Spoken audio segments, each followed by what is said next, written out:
Ya, tafadhal. Bismillahirrahmanirrahim. Alhamdulillahirabbil alamin wa bihi nasta'inu ala umuri dunya waddin.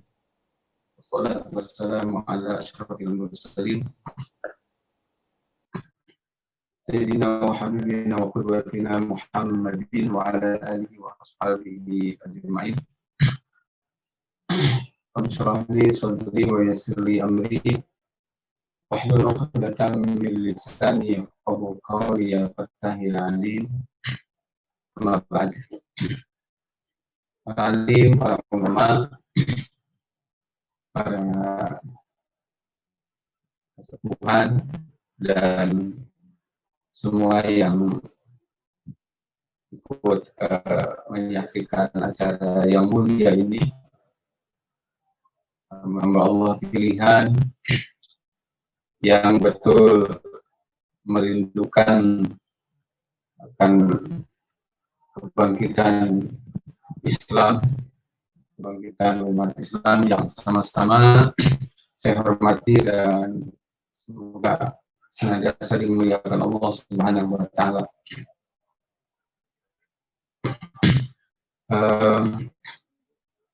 Tadi mengikuti mungkin 30% dari apa yang disampaikan oleh Al-Mukarram guru saya, Pak Kiai Mikdad. Mohon maaf sebelumnya tidak mengikuti karena baru sampai dari tempat pengajian. Para mustami'in sekalian yang dirahmati Allah Subhanahu wa taala,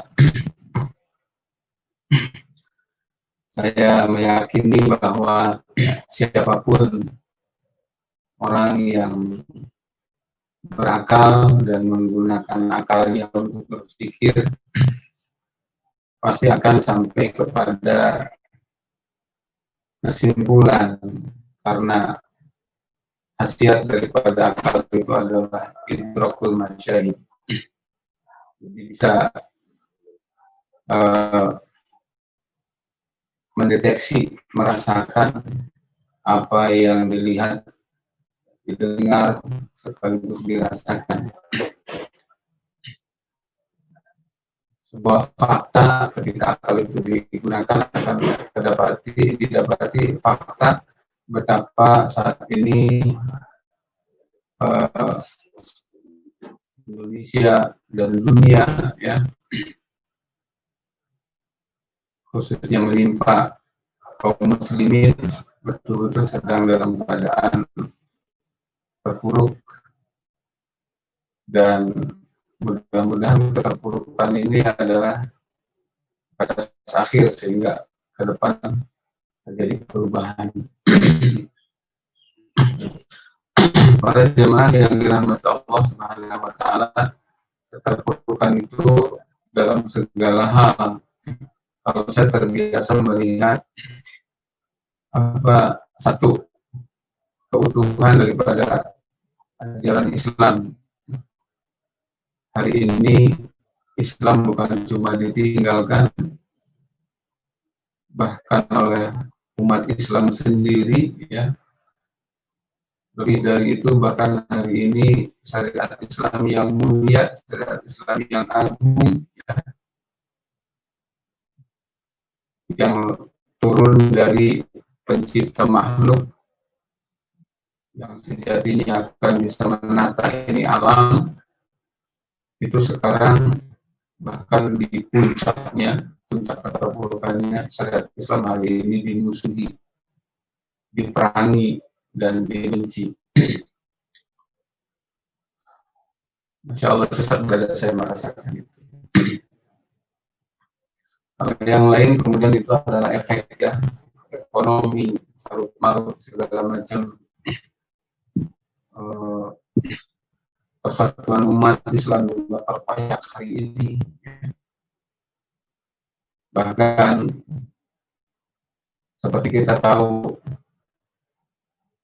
negeri yang sekiranya dianggap menjadi sentral karena tiap tahun umat Islam berhaji di sana, hari ini menjalin hubungan mesra dengan Israel, segala macam.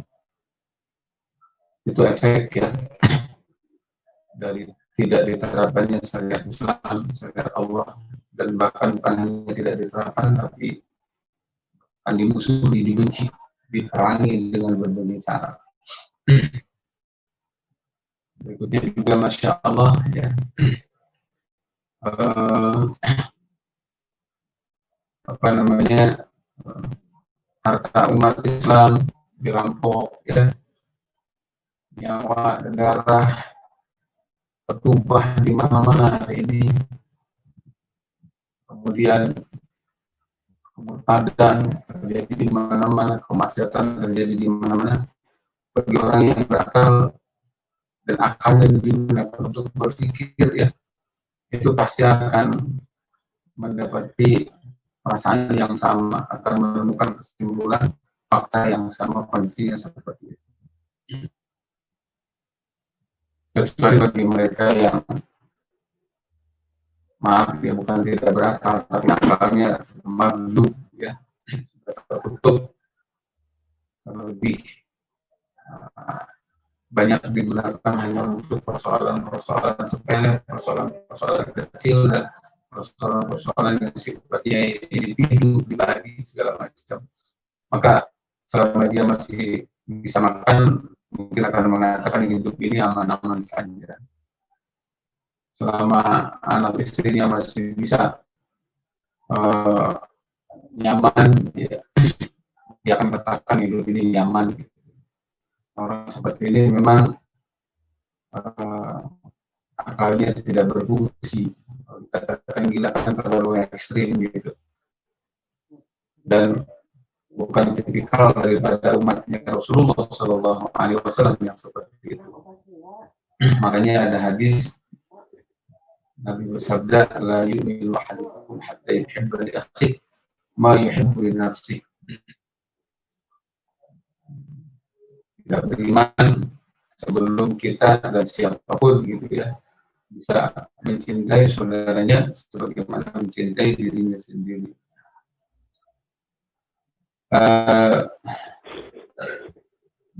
Para mustami sekalian yang dirahmati Allah Subhanahu wa Ta'ala, kemudian seperti kita tahu juga hal yang membuat kehidupan makin sulit hari ini karena bangsa ini ya, kita bicara dalam konteks keindonesiaan, dililit hutang sampai belasan ribu triliun, dan itu statusnya riba. Mereka yang minjam, rakyat yang kena beban. Bersamaan dengan itu, saking gedenya hutang, yang ngeri lagi adalah aset juga habis untuk bayar hutang. Sampai kemudian negeri ini bangkrut, sebangkrut-bangkrutnya. Indikasi kebangkrutannya bisa kita lihat. Sampai uang zakat pun pernah ada ide, kemudian rampas untuk menstabilkan rupiah. Haji pun sudah dipakai segala macam. Bisa nakal deh. Nah, jadi ibarat benang udah kusut sekali. Nah, sayang sekali bersama dengan itu kalau di dalam kitab Al-Hikam dikatakan la tarhal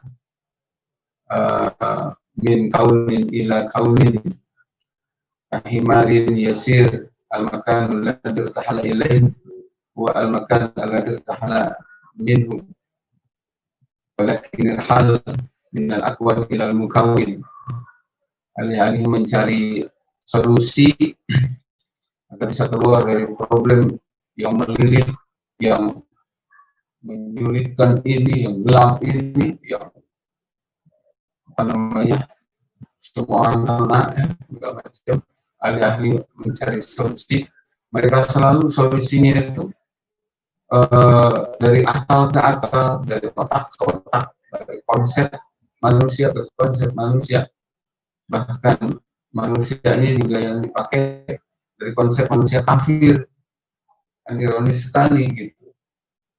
Harusnya orang kafir itu bak umat Islam, hari ini umat Islam dalam rangka alih-alih mencari solusi agar keluar dari problem, cara yang dipakai adalah cara produk orang kafir. Hanya dalam kitab hikam yang tadi saya bacakan itu dilari dari akal ke akal, dari pemilu ke pemilu, dari demokrasi ke demokrasi, yang sudah ketahuan gagalnya, yang sudah ketahuan busuknya, yang sudah ketahuan bangkainya, tetap aja dipertahankan. Kalimarin yasir seperti keledai gitu, putar 5 tahun yang lalu kayak gitu, 5 tahun yang lalu kayak begitu. Nggak kapok-kapok orang Islam itu. Di 2019 kemarin nggak juga jadi pelajaran, nggak jadi pelajaran. Bagaimana dia dikhianati oleh seorang jenderal ya, yang dilulukan menjadi singa Asia. Kemudian setelah itu, masya Allah, jadi tikus Asia yang gak punya malu, meninggalkan para pendukungnya, masya Allah. Bahkan pada saat itu pun saya melihat korban, saya katakan pada putri ini ya, dari rayuan gombalnya demokrasi, menipu bukan cuma kalangan orang awam.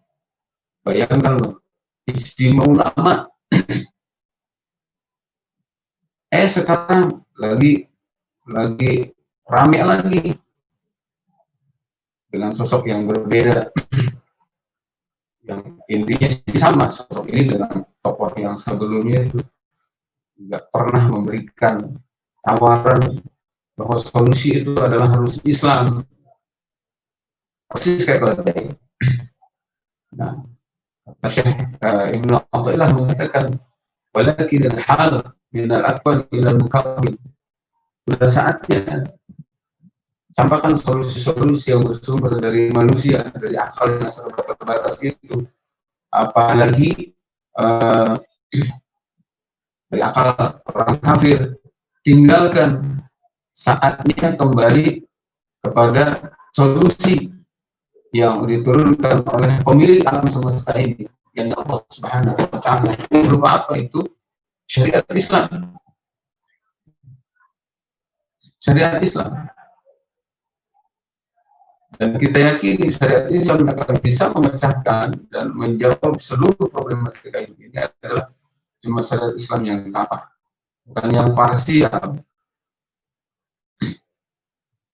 Dan syariat Islam yang kafah itu mustahil bisa diterapkan tanpa adanya institusi yang disebut khilafah.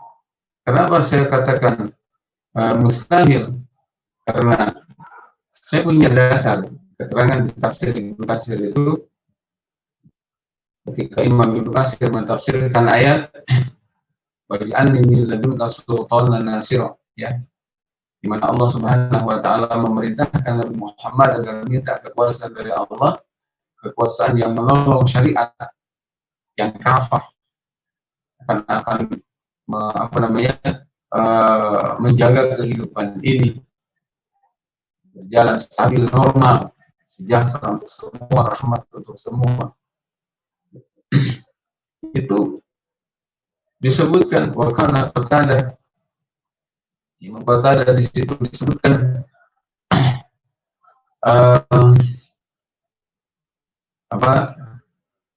anna Nabi Allah sallallahu alaihi wasallam ulima bihadhihi al-ayah alla taqata lahu bihadzal amri illa bisultanin. Sesungguhnya dengan ayat ini Allah Subhanahu wa Ta'ala mengajarkan kepada Nabi tentang satu fakta, bahwa Nabi tidak akan bisa menegakkan ini syariah secara kafah illa bisultanin, kecuali dengan kekuasaan. Maka fasal sultanan ay sultanan nasira. Jadi akhir kata dari kalimat yang Al-Fakir sampaikan ini, saya mengajak kepada diri saya dan kepada para muslimin untuk lebih meyakini. Sebagai muslim harusnya hanya yakin dengan syariat Islam, bukan menjadi solusi tunggal, bukan alternatif ya, untuk bisa mengeluarkan umat manusia dari problem yang menyulitkan saat ini. Dan Islam yang dimaksud adalah Islam yang dalam naungan negara, dan negara itu adalah khilafah Islamiyah, bukan yang lain. Karena itu maka saya katakan khilafah adalah satu-satunya solusi. Ya. Kalau masih percaya dengan yang lain, saya katakan itu makhluk ladai.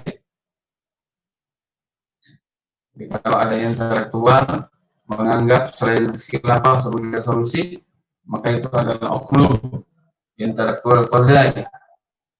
Kalau misalnya ada kalangan